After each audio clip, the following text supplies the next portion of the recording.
Dear friends, ఇది మా ప్రాంతంలో రబీలో హార్వెస్ట్ చేసినప్పుడు కింద పడిన గింజల వర్షం తర్వాత మొలిచిన మొక్కలు ఇవి. చూడొచ్చు మీరు ఎట్లా ఉందో, ఇంచుమించు నర్సరీలాగా ఉంది ఇది. అంటే వేసవి దుక్కులు దున్నినప్పుడు వర్షం తర్వాత ఈ గింజల మొక్కలు ఇట్లా మొలిచినాయి ఇవి. ఆల్మోస్ట్ దీన్ని నర్సరీ కింద నారుని మనం పెకిలించి నాటుకున్న బాగానే ఉంటుంది, కానీ ఇక్కడ ఎవరు అలా చేయరు. దీన్ని మళ్ళీ దమ్మ చేసేస్తారు. చూడండి ఎంత ఒత్తుగా ఉందో.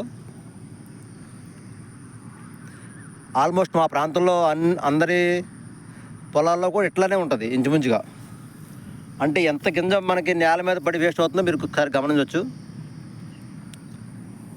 ఇట్లా పడినా కానీ ఎకరానికి పచ్చి. డియర్ ఫ్రెండ్స్, ఇది మా ప్రాంతంలో రబీలో హార్వెస్ట్ చేసినప్పుడు కింద పడిన గింజల వర్షం తర్వాత మొలిచిన మొక్కలు ఇవి. చూడొచ్చు మీరు ఎట్లా ఉందో, ఇంచుమించు నర్సరీలాగా ఉంది ఇది. అంటే వేసవి దుక్కులు దున్నినప్పుడు వర్షం తర్వాత ఈ గింజల మొక్కలు ఇట్లా మొలిచినాయి ఇవి. ఆల్మోస్ట్ దీన్ని నర్సరీ కింద నారుని మనం పెకిలించి నాటుకున్న బాగానే ఉంటుంది, కానీ ఇక్కడ ఎవరు అలా చేయరు. దీన్ని మళ్ళీ దమ్మ చేసేస్తారు. చూడండి ఎంత ఒత్తుగా ఉందో. ఆల్మోస్ట్ మా ప్రాంతంలో అందరి పొలాల్లో కూడా ఇట్లానే ఉంటుంది ఇంచుమించుగా.